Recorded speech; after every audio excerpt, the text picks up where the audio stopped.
아멘. 아멘. 오늘 말씀으로 그러므로 형제들아 하는 제목으로 말씀을 나누기 원합니다.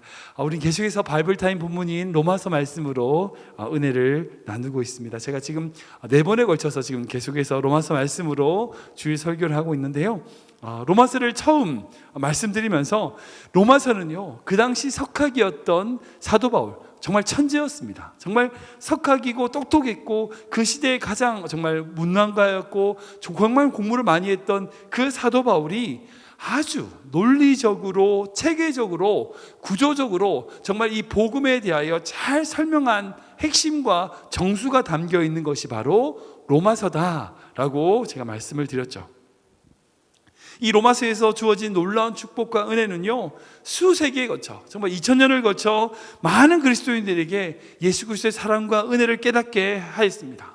그리고 이것을 통하여 정말 교회가 세워지고 이 로마서 말씀을 통하여 모든 기독교의 교회가 이루어졌다라고 해도 과언이 아닐 겁니다.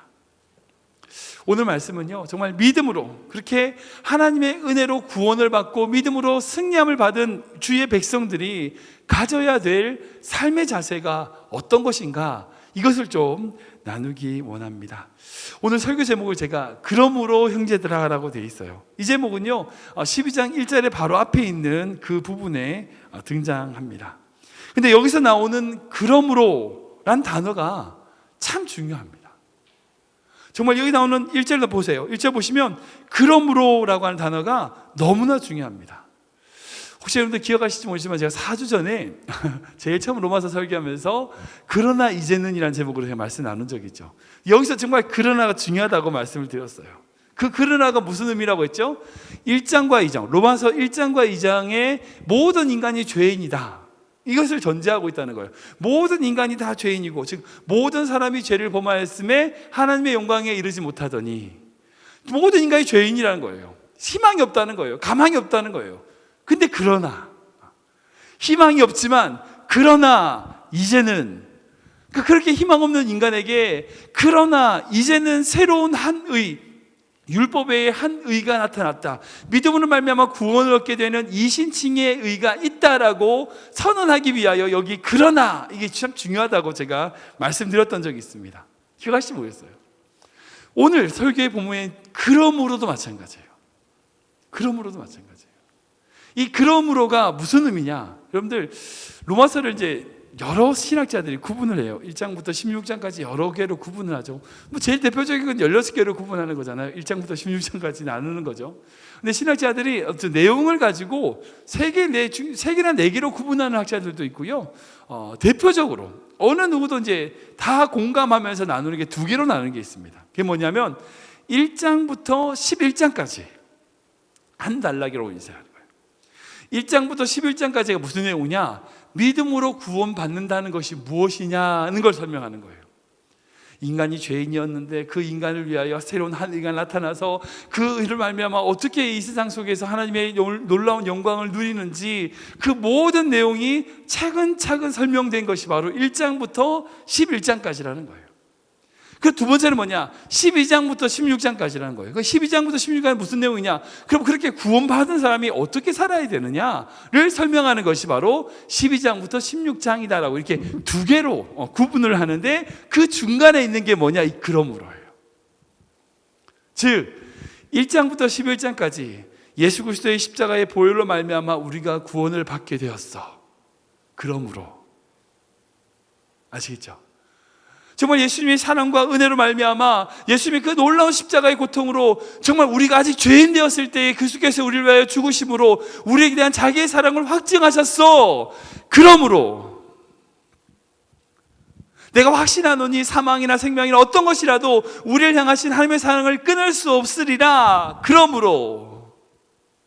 아시겠어요? 그러니까 1장부터 11장까지 우리가 믿음으로 말미암아 구원을 받게 됐어. 그 구원을 말미암아 우리가 살아갈 수 있어. 그러면 그렇게 생명을 얻은 자로서 그러므로 어떻게 살아야 되냐는 거예요. 그 여기서 말하는 그 그러므로가 바로 그런 의미라는 겁니다. 이제 우리가 믿음으로 구원을 받게 되었으니까, 그러므로 예수님이 우리를 위하여 구원하셨으니까, 그러므로 어떻게 살아야 되느냐? 새로운 대전환을 이루는 그러므로가 바로 이 접속사라는 거죠. 사랑하는 성도 여러분, 우리가 진정 예수님으로 말미암아, 예수님을 믿음으로 말미암아 구원을 이뤘다면요, 우리가 살아야 될 삶이 있다는 겁니다. 이 그러므로라고 하는 이 대전환으로 말미암아 12장 이후에 그러면 그렇게 구원받은 자가 어떻게 살아야 되는가 라고 하는 것으로, 이것을 통하여 보여주고 있다는 거죠. 여러분 생각해 보세요. 예를 들어서 어떤 잘못된 행동이 있어요. 나쁜 짓이 있어. 잘못된 길이 있어. 근데 이런 길과 이런 나쁜 행동이 있다고 쳐요. 예수님 안 믿는 사람이 거기로 가면 그럴만해요. 논리적으로 모순이 아니에요. 예수님을 믿지도 않고 예수님을 알지도 않고 하나님의 말씀도 모르는 상황이니까 거기 갈 수 있어요. 그러니까 예수님 관계 없으니까 논리상으로 오류가 없습니다. 원래 인간은 그런 존재니까요. 그런데 예수님을 믿는다고 해. 예수님을 사랑하고 예수님을 말미암아 구원을 받았다고 해. 그런데 그쪽으로 가는 거예요. 논리로 맞지 않습니다. 둘 중에 하나는 거짓말인 거예요. 예수님을 안 믿든지 아니면 그쪽으로 안 가든지, 그 둘 중에 하나 돼야 되지 어떻게 이 두 가지가 공존할 수 있냐는 거죠. 예수님을 믿는데 그쪽으로 간다. 야, 너 예수님 믿는다며. 야, 예수님이 그거 아니라고 했다며. 근데 거기 왜 가? 사랑하는 성도님은 세상이 교회를 조롱할 이유가 바로 거기 있습니다. 예수님 말씀이 틀려서 조롱하는 게 아니에요. 예수님의 길이 틀리다고 조롱하는 게 아니에요. 잘 보세요. 예수님의 길이 분명히 저기라고 자기들이 말해놓고 정쪽으로 간다는 거예요. 야, 너희들은 말을 그렇게 해놓고 왜 이렇게 가냐는 걸 얘기하는 거야. 세상에게 실컷 예수님의 길이 이거야, 예수님이 바른 길이야 라고 실컷 말해놓고 그 길을 안 가고 엉뚱한 길로 가니까 세상이 교회를 조롱하는 거죠. 그러기에 사랑하는 성도님은 믿음은 우리 지난번에 로마서 2번째에서 나눴지만 믿음은 그 믿음 안에 그 믿음대로 행하는 것까지 포함한 믿음이에요. 여기에 그러므로가 반드시 존재해야 됩니다. 많은 그리스도인들이요, 이 그러므로의 산을 못 넘어요. 그러므로의 산을 넘지 않고 그저 논리적으로 신학적으로 머리로만은 믿는다고 해요. 말씀은 말씀이고 나는 나야. 믿음은 믿음이고 내 삶은 내 삶이야. 사랑하는 여러분, 이거 아니라는 겁니다. 믿음이 삶이 되어야 되고요, 그 삶이 믿음이 되어야 됩니다. 그리고 그 삶대로 살아가기 위하여 우리가 결단하고 나아가야 될 결단과 결심이 있어야 된다는 겁니다. 저는 우리의 모든 성도님들이요, 정말 이 그러므로의 산을 넘어가는 믿음이었으면 좋겠습니다. 1장부터 11장까지 어떻게 우리가 구원을 받는지 알아야 돼요. 분명히 알아야 됩니다. 이거 모르시면 안 돼요. 분명히 알아야 돼요. 그 구원의 확신을 가지셔야 돼요. 그리고 그 구원의 확신을 붙들고 하루하루 살아야 되는 것 반드시 있어야 됩니다. 그리고 이 그러므로의 산을 넘어 12장부터 16장까지 주시는 우리가 그렇게 구원받은 자로서 어떻게 살아야 될지 보여주시는 이 말씀 또한 붙들고 살아가는 인생 되기를 주님을 축원합니다. 그게 믿음이라는 거예요. 그럼 구체적으로 그럼 이 그러므로의 산을 넘었을 때에 사도 바울이 제일 먼저 얘기하는 게 뭐냐? 살펴보면요, 세 가지예요. 첫 번째는 뭐냐? 예배라는 거예요. 예배. 두 번째는요, 말씀이에요. 그리고 세 번째는 섬김이라는 겁니다. 우리 하나씩 찾아보겠습니다. 첫 번째는 뭐냐면 하나님이 기뻐하시는 거룩한 산제물이 되어야 된다는 거예요. 우리 같이 읽어볼까요? 시작. 하나님이 기뻐하시는 거룩한 산제물이 되어야 합니다. 한번 더 읽겠습니다. 시작. 하나님이 기뻐하시는 거룩한 산제물이 되어야 합니다. 우리 1절 말씀인데 같이 읽겠습니다. 시작. 그러므로 형제들아, 내가 하나님의 모든 자비하심으로 너희를 권하노니 너희 몸을 하나님이 기뻐하시는 거룩한 산제물로 드리라. 이는 너희가 드릴 영적 예배니라. 아멘. 사도 바울은 믿음으로 구원받은 우리가 그러므로 해야 될 제일 첫 번째는 뭐라고 말하느냐? 우리 몸을 하나님이 기뻐하시는 거룩한 산제물로 드리라는 겁니다. 제가 1월 달에 한번 그 말씀 나눈 적이 있어요. 산제물이라는 단어를 한번 생각해 보세요. 이게 말이 안 되는 말이거든요. 생각해보세요. 제물이 뭐예요? 제물은 살아있는 거예요? 죽은 거예요? 죽은 거죠. 구약의 제사를 보면 살아있는 동물을 데려다가 죽여서 바치는 게 제물이에요. 근데 제물이 살아있대. 이게 말이 안 되는 말이에요. 산제물이라는 자체가 말이 안 되는 거예요. 제물은 죽은 건데 살아있다. 이거 말이 안 되는 거예요. 표현하자면 그런 거예요. 짠 설탕. 말이 돼요, 안 돼요? 설탕은 짜면 안 되잖아요. 근데 짠 설탕 아니면 단 소금 아니면 뜨거운 얼음 뭐 이런 것처럼 똑같은 거예요. 그러니까 형용사와 명사가 말이 안 되는 거예요. 어울리지 않는 거예요. 부자연스러운 거예요. 재물이라면 당연히 죽었는데 살아있다는 거예요. 어울리지 않습니다. 근데 분명 사도 바울은 의도적으로 이렇게 기록해 놨어요. 우리에게 산 재물이 되어야 된다고 선언하는 겁니다. 이것이 또 뭐냐? 우리가 드려야 될 영적 예배라고 말씀하시는 거예요. 사랑하는 여러분, 이게 어찌 보면 우리가 드려야 될 예배를 가장 잘 정확하게 보여주는 말씀이라는 거예요. 예배는요, 결국 우리가 하나님과 동행하는 겁니다. 걸어가는 거예요. 예배는 우리가 하나님과 함께 하는 거예요. 그잖아요. 예배한다. 이랬을 때 그것은요, 이 시간, 땡, 시장, 끝.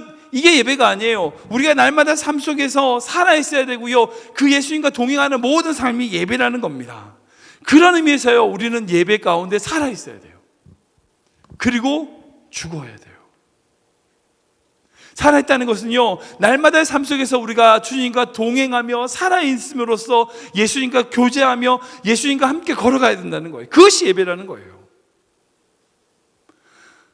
시작하는구나, 끝났구나, 그러고 가야지.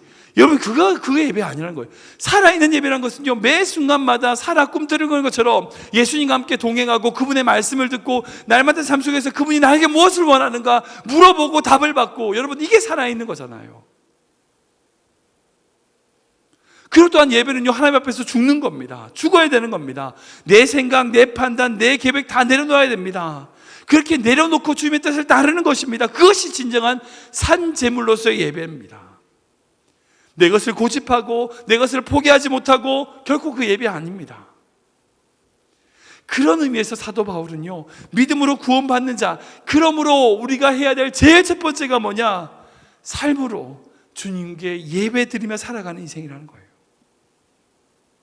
주님과 맨날 날마다 할마다 한 걸음씩 걸어간다는 거예요. 주님과 동행해야 된다는 거예요. 주님의 그 음성을 들어야 된다는 거예요. 주님과 대화해야 된다는 겁니다. 그렇게 주님과 동행하고 함께하는 삶이 진정 구원받은 자, 하나님의 은혜를 받은 자로서 해야 될 제일 첫 번째, 제일 먼저 해야 될 것이라는 거예요. 그 두 번째는 뭐냐? 이 세대를 본받지 말고요, 오직 하나님의 뜻을 분별해야 된다는 거예요. 우리 같이 읽어볼까요? 시작! 이 세대를 본받지 않고 오직 하나님의 뜻을 분별해야 합니다. 한 번 더 읽겠습니다. 시작! 이 세대를 본받지 않고 오직 하나님의 뜻을 분별해야 합니다. 우리 2절 말씀인데요, 같이 읽겠습니다. 시작! 이 세대를 본받지 말고 오직 마음을 새롭게 하고 변화를 받아 하나님의 선하시고 기뻐하시고 온전하신 뜻이 무엇인지 분별하도록 하라. 아멘. 이 말씀을 보시면 분명히 하나님의 뜻이 있다는 겁니다. 그게 온전하시고 선하시고 기뻐하시는 하나님의 뜻이 있다는 겁니다. 근데 왜 세대를 본받지 말라고 말씀하셨을까? 여러분, 이 세상에도 뜻이 있어요. 이 세상에도 계획이 있다는 거죠. 영화 기생충 때문에 요즘 난리잖아요. 아카데미상 받아서 이제 많은 부분에서 패러디하고 있는데, 혹시 보신 분 계신지 모르겠습니다. 못 보셨더라도 이거는 괜찮아요.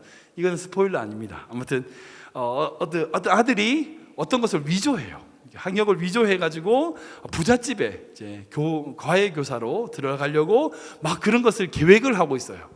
그때 아버지 송강호 씨가 이렇게 얘기합니다. 아들아, 넌 계획이 다 있구나.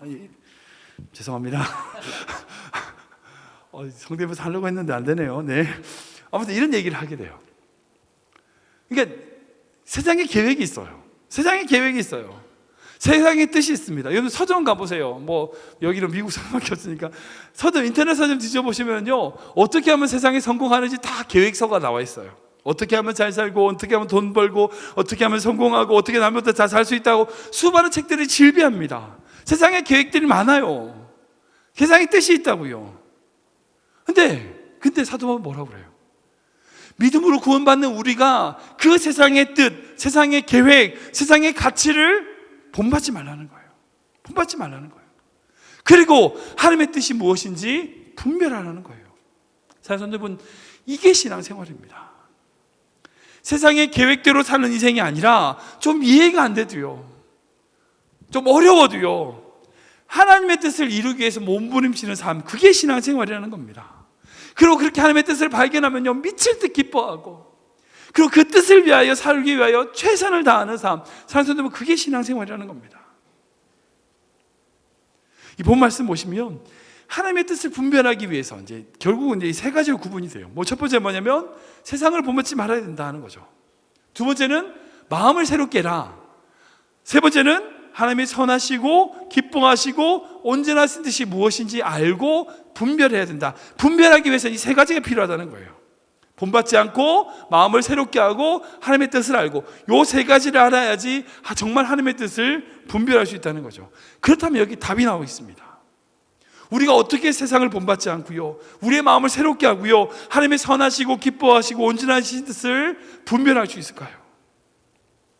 인간의 지식, 인간의 판단, 인간의 생각을 따라가는 것이 아니라 하나님의 생각, 하나님의 판단, 하나님의 뜻을 보아야 된다는 겁니다. 어디 있어요? 그 뜻이 어디 있어요?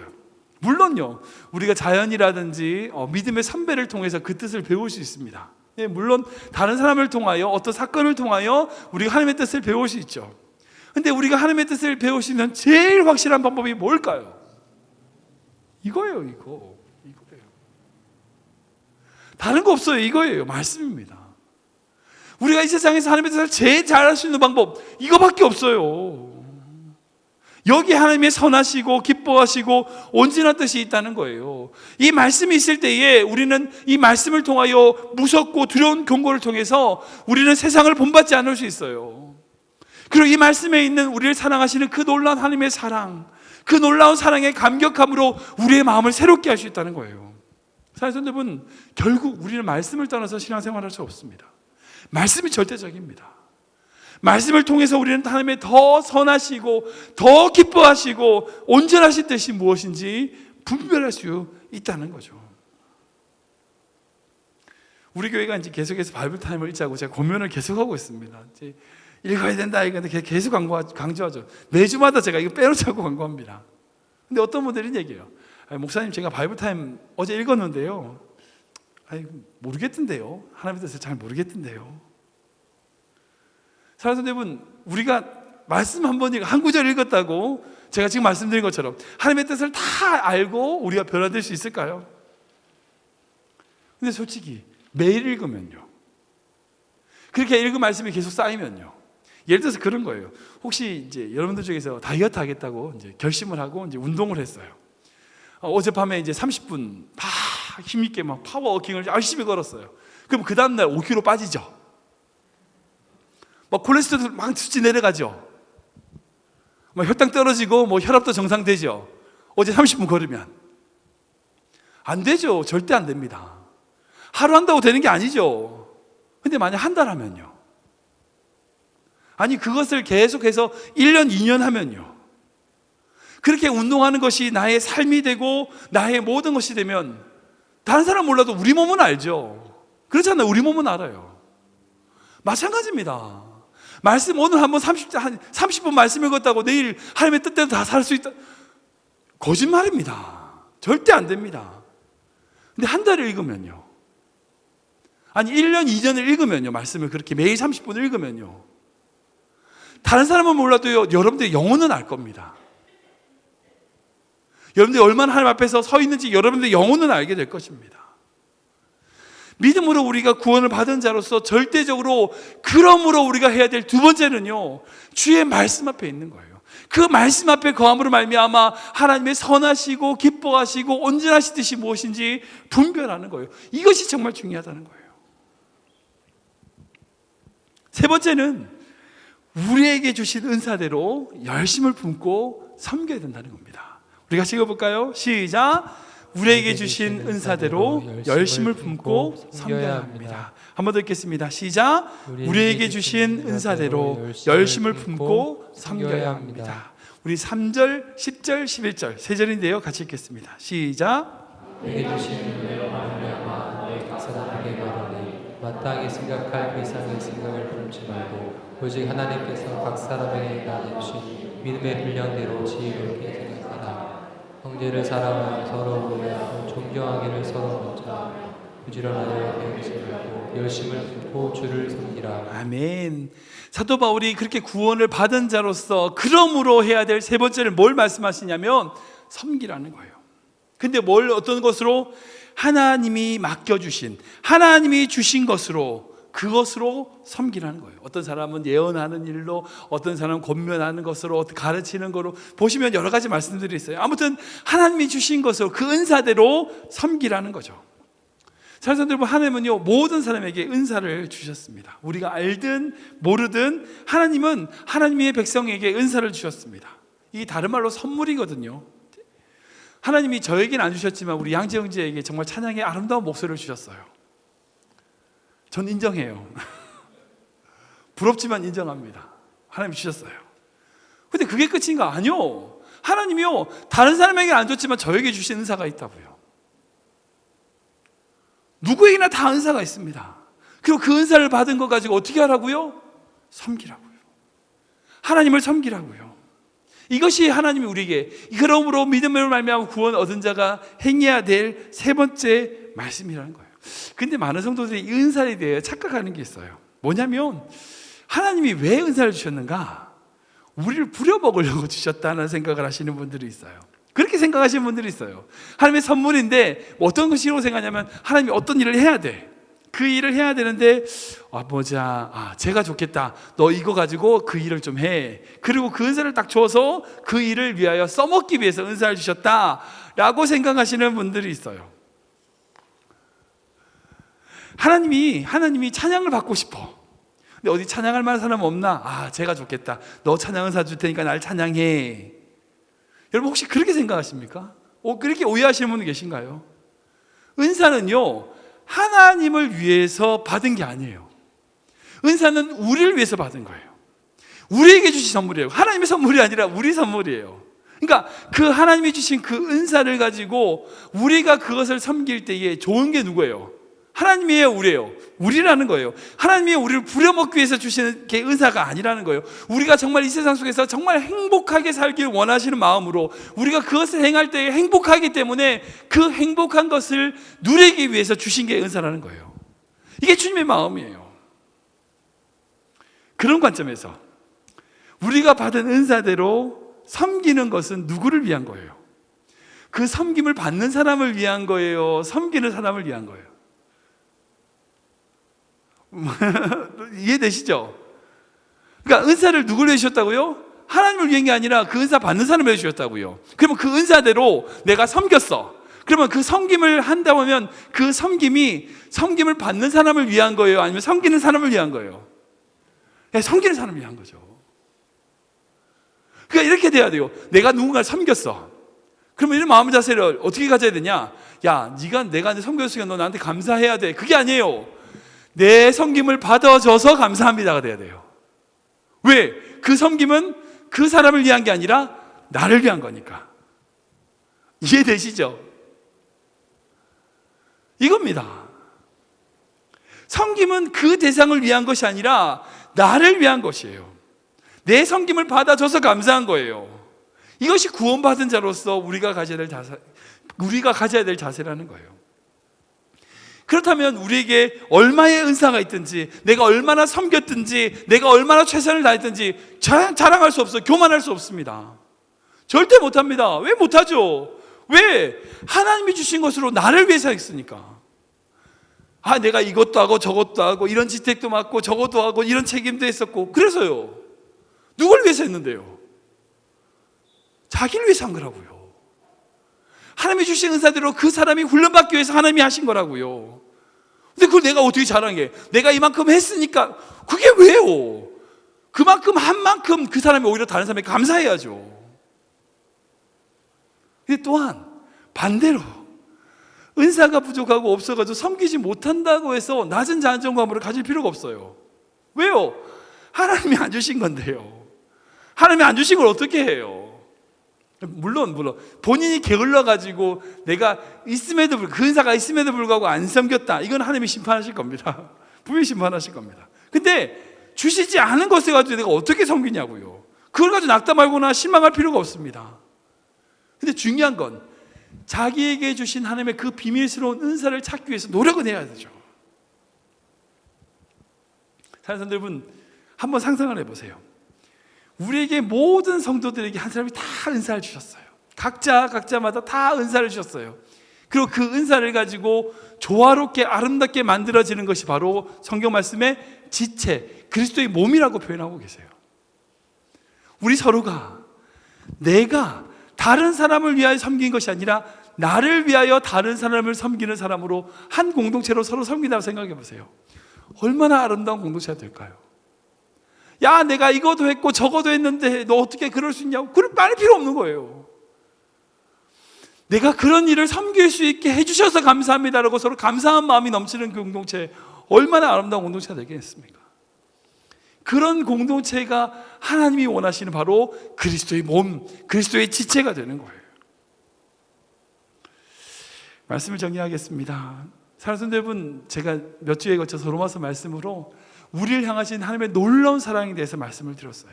세상에 어떤 것도요 그 하나님의 사랑을 끊을 수 없습니다. 끊을 수 없습니다. 우리가 정말 죄인 되었을 때에 우리를 위하여 죽으심으로 하나님이 우리를 향하신 하나님의 사랑을 확증하셨습니다. 우리가 잘해서요? 아니요, 절대 그런 거 없습니다. 하나님이 온전히 우리를 사랑하심으로, 그 창조적인 사랑으로 우리를 사랑하셨기에 우리가 살아가는 겁니다. 그렇다면 그런 사랑을 받은 자로서 그러므로 우리가 뭘 해야 될까요? 정말 예배를 통하여 하나님이 기뻐하시는 하나님의 마음을 가지고 주님과 동행하는 삶이 되어야 돼요. 그러므로 말씀을 통하여 날마다 하나님의 선하시고 기뻐하시고 온전하신 뜻이 무엇인지 분별해야 돼요. 그러므로 우리가 섬기는 것으로 말미암아, 주신 하나님의 주신 놀라운 은사로 말미암아 다른 이들을 섬겨 나가는 그 섬김을 이루어 나가야 된다는 거예요. 사랑하는 여러분, 이게 신앙생활입니다. 이게 신앙생활이에요. 예수 믿고 구원받았으니까 땡, 예수 믿고 복 받아가지고 세상에서 잘 되고 성공하고 돈 벌고 땡, 여러분 그거 아닙니다. 물론 우리가 예수 믿으니까 구원을 받고요, 예수님 믿음을 통하여 날마다 주님과 동행하니까 잘 되기도 하고 성공도 해요. 그럴 수 있습니다. 근데 진짜 중요한 게 있어요. 그렇게 구원받은 자로서 주님 앞에 주님과 동행하면서 그 예배와 말씀과 섬김으로 우리 안에 그 믿음을 확증해 나가야 된다는 거예요. 우리 귀한 성도님들이 그런 인생 되기를 주님 축원합니다. 이 세상 속에서 그리스도의 향기를 나타내므로 어떤 사람이 세상이 감당치 못할 그 믿음으로 나아가는, 그러므로 정말 주님의 마음을 품고 이 세상과 이 이웃을 섬겨나가는 우리 모두가 되길 주님의 이름으로 축원합니다. 아멘. 같이 기도하겠습니다. 하나님 감사합니다. 우리를 향하신 주의 놀라운 사랑을 찬양합니다. 우리를 향하신 주 십자가의 놀라운 은혜를 찬양합니다. 그 십자가의 은혜와 사랑이 있기에 우리가 살게 됨을 고백합니다. 그 십자가의 사랑으로 우리를 살리시고 우리를 인도하신 하나님의 놀라운 축복이 있음을 고백합니다. 그러므로 하나님의 모든 자비하심으로 우리 몸을 하나님이 기뻐하시는 거룩한 산제물로 드리기 원합니다. 우리가 드릴 영적 예배를 드리게 하여 주시옵소서. 그리고 우리가 이 세대를 본받지 않고 오직 마음을 새롭게 함으로 변화를 받아 하나님의 선하시고 기뻐하시고 온전하신 뜻이 무엇인지 분별하는 인생 되게 하여 주시옵소서. 그리고 부지런하여 게으르지 않고 열심을 품고 주를 섬겨나가는 그런 믿음의 성도 될 수 있도록 주님 함께하여 주시옵소서. 예수님의 이름으로 감사하며 기도하옵나이다. 아멘.